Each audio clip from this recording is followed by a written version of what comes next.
The gospel of the Lord. Praise to you, Lord Christ.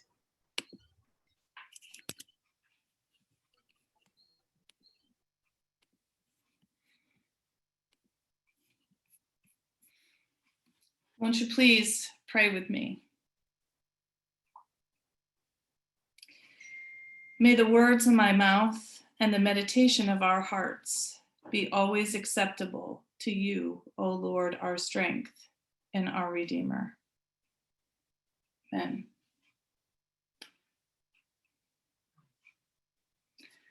Paddle check. Yes, you heard me correctly. I said paddle check. Have any of you ever been on a whitewater rafting adventure? For those who haven't, I'll give you a little bit of background information this morning. I have only a tiny little bit of experience in that I've only been on a few of these group rafting trips, 4 adventures on rivers in New York State and 1 in Tennessee. Youth groups love them, by the way. So do I. They're a lot of fun. So usually there's a big raft, and usually there are 8 participants plus the guide in each raft that makes a trek down a portion of the river with various ranges of rapids. Each person in the raft has their own paddle, and everyone is expected to work hard together along the way. And as the raft travels down the river, the guide shouts out various instructions like forward 2, back 2, paddles out, left 3, right, hit the deck, so that the raft navigates safely through each section of the rapids. Now, one of those instructions is paddle check. And this command calls everyone in the raft to raise their paddles in the air, usually to celebrate a successful navigation out of one set of rapids. It's kind of like a high five to say, wow, that was really intense, or that was scary and fun. We did a great job, and we made it through to the other side of that particular section of the river. And hopefully nobody fell out of the raft. That does happen too, but that's a story for another day.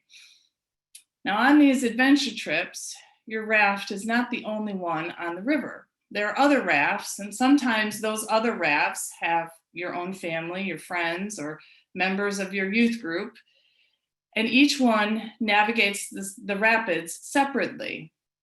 So if you're in one of the first few rafts, you wait at the calm portion of the river to make sure that all of the other rafts come safely through the rapids too. And I'm sure that's one way that the guides take care of each other and everyone else too. But there's something significant and relevant that I've noticed about every one of these trips that I've been on. As we wait at the bottom in that calm place for all the other rafters, there is no comparing or contrasting. There's no competition about who did it best or who did it worst or who was awful and who did it right and who did it wrong. There's no judgment on the river. Instead, the paddle checks are always about a celebration, an opportunity to celebrate the successful navigation through the rapids, a chance to rejoice in the fun that was had, a high five to say, great job, everyone. And usually there's a good deal of whooping and hollering and laughter over all the things that didn't go according to plan, all with these joyful paddle checks. Now, what does all of this have to do with church on Sunday morning? Well, first off, I think that at this point, we can all agree that navigating 2020 feels a little bit too much like an adventure trip. Not that it's always been a fun ride. I don't know if it has been at all, actually, by any stretch of the imagination, but it does seem real that 2020 is loaded with unexpected twists and turns and hazards and dangerous conditions. And sometimes we realize starkly just how much the river feels beyond our control. I know, speaking just for myself, I'm pretty sure that I've fallen out of the raft at least once or twice this year.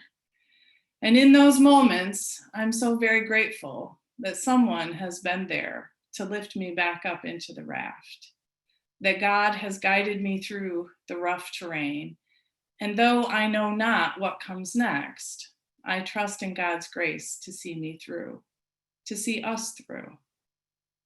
And as believers, our faith assures us always that we are guided by the one who will always be there to provide for us and protect us. And yet we recognize those provisions aren't always fair. And sometimes they seem to make no sense whatsoever, leaving us asking the question, what is that? Especially in those moments when the darkness of humanity seems to prevail.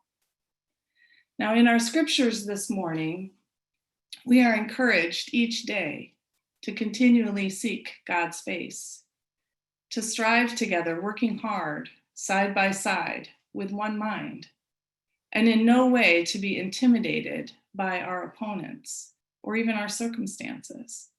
We are reminded that God doesn't always provide for us in the way that we would like or even expect, but instead he provides for all of us each day according to God's economy, not ours. And whether we're the first in line or the last, God's generosity extends far beyond the limits of our own limited human imaginations. And God's grace extends justice and equality to all, to everyone. And that, my friends, brings us to Ruth Bader Ginsburg, a true example of another great pioneer who fought hard for justice and equality for all. Many of us are saddened by her death, and it is yet another significant loss of 2020.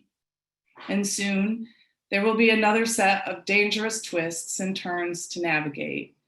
But in this moment, sad as it is, I would like all of us to take this moment to call out a paddle check so that we might celebrate with joy the life and work of a woman who believed in and fought hard for the ideal that we are all entitled to an equal measure of justice and opportunity. I'm taking this from a Facebook post that I saw yesterday, but it was beautiful. And in the words of Parker Palmer, by the example of RBG, we are reminded of true human greatness, the kind all of us can aspire to: mutual respect, attentiveness, kindness, and generosity, a capacity to reach across lines that divide us, and the ability to laugh, especially at ourselves. My friends, I pray that we may all aspire to live according to her example, and in her words, to fight for the things that we care about, but to do it in a way that will lead others to join us. May we always remember the work that she did and the life that she lived, and especially how the spirit of love incarnate in the human heart allows each of us to stand tall and to be firm and steadfast, even in the midst of suffering, so that we all may persevere in the pursuit of love, truth, and justice for everyone. And working together with God's help, may we continue to hold fast to those things that endure. And may we continue on down the river faithfully to the next set of twists and turns. Remembering always the importance of celebrating those moments when we work hard together to accomplish great things, and remembering especially the great people whose lives provide us with great examples. So one last time, in celebration of RBG, paddle check. Now let's get back to the work of the world. Amen.